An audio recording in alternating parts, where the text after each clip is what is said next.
5 Minutes with Andy. Once a month, Virtual Inc.'s CEO Andy Freed will be offering you tips, tricks, and insights into leadership, management, and business skills. In this episode, Andy welcomes Jen Tombaugh, President of Tauck, and Margot Rodger, Vice President of Events. Both of our guests give us tips on how the event world is changing and how new standards for traveling are in the works. To tell you more, here's Andy Freed.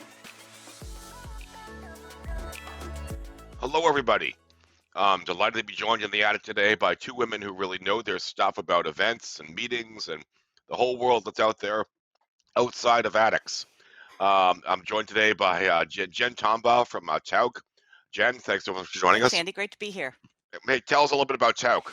So we are the first licensed tour operator in the United States. We're 96 years young this year. In normal years, we operate in 70 countries, all 7 continents, and we run more than 150 different programs on land, river, small ship programs. And so you can imagine group and travel in the last year were probably the 2 worst words you could possibly put together. So we've shut down our operations for the first time since World War II last March, but I'm glad to say we're back and starting again. And we are operating right now in parts of the United States. And every day it's getting brighter and brighter, and more of our porch lights, as we say, are turning on to welcome guests. Excellent. And Jen, you don't look a day over 95, I got to say. Thank you. I've been working on it. That night cream helps. I'm also joined by Margot Rodger, our Vice President of Events with Virtual. Margot, thanks for being here. So, Jen, you alluded to the first question that we've got, which is there was a time when we weren't all just in our attics and bedrooms.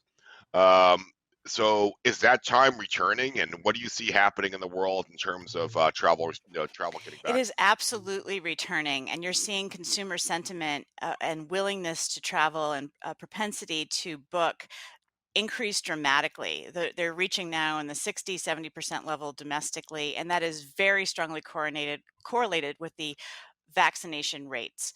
So we started to see this in March as vaccination rates started to pick up in the US, and literally people started calling in the hundreds into our call center saying, I'm vaccinated, where can I go? Have vaccine, will travel. And this is true not only for Tauck, but across the industry of tour operators, of airlines, of hotels.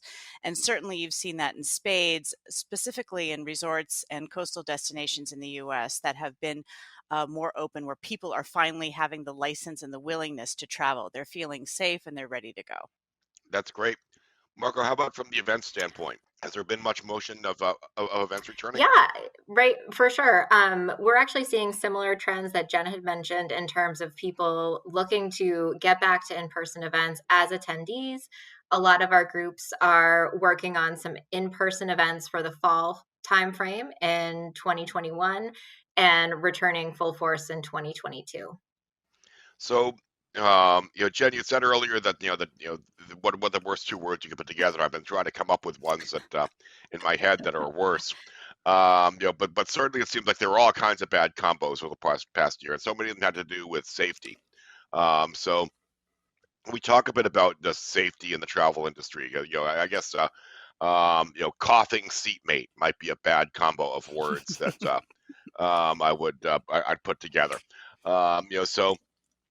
Give me a sense of how is travel safe these days? Yeah, well, a few things. I can tell you that everyone who works in the travel and hospitality industry has in their best interest to make sure their guests are as safe as they possibly can be. And so we ask the personal responsibility of the traveler to be vaccinated or tested negative. But I can tell you from the hotels, from the coach companies, from the airlines, the cleanliness standards have never been higher.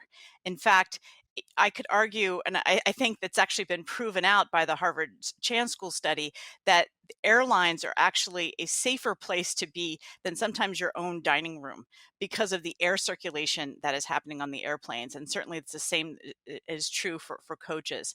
I think as if we've seen more learnings and analysis about this horrible disease, that this is an airborne issue.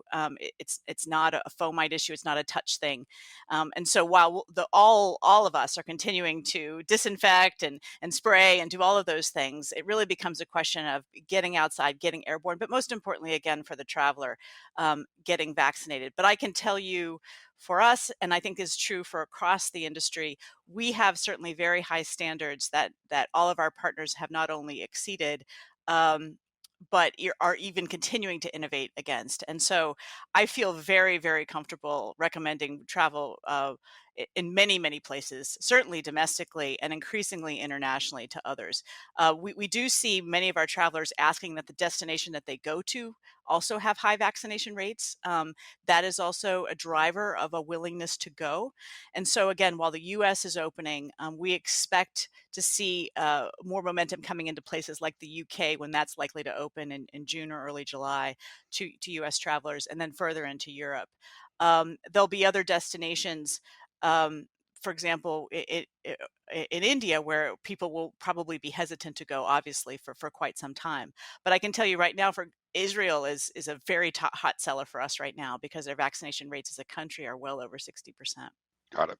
So, and Margot, how about once somebody gets there, are there ways to make events safe? I mean, can you distance people, or do things that just within an event that makes the event more safe for Yeah, attendees? absolutely. We are working with all of our venues right now in terms of social distance setups. What is a safe setup? What is a safe arrival process?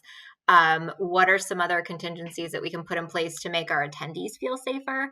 And I think one of the biggest pieces of that also comes down to communication with the attendees as well. I think we just need to keep that communication of, here's how this environment is safe, here's how we're keeping you safe, and here's an option to let us know if you're not feeling safe, and keep that front of mind for attendees, at least for these initial return to in-person events. I think that's going to be really key to making them feel comfortable. And if I could chime in on that, as we talk to, and I know you feel the same way, Margot, when you talk to big hotel conglomerates like Accor or Marriott, they have put in tremendous standards to make sure that they can, in fact, have meetings and incentives and groups again. I mean, certainly we see that as we are being welcomed back into their properties.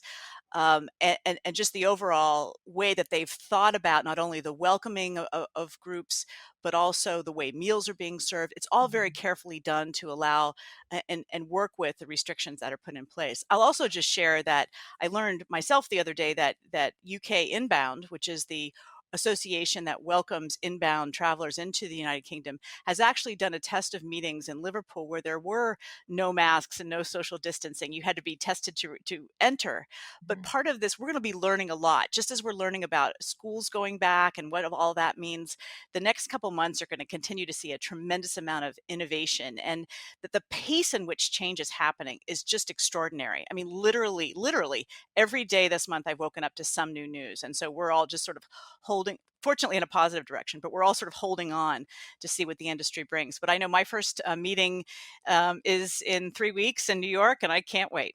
That's great. Well, it's these are optimistic signs compared to where we were a year ago, and we're looking forward to getting back out there and having more events, and also looking forward to talking to the two of you more on a webinar that we have on May 25th. Thanks so much for joining us in the attic today, and we'll look forward to chatting more on the 25th. Forward to it. Thank you Thanks both. so much. Thank you.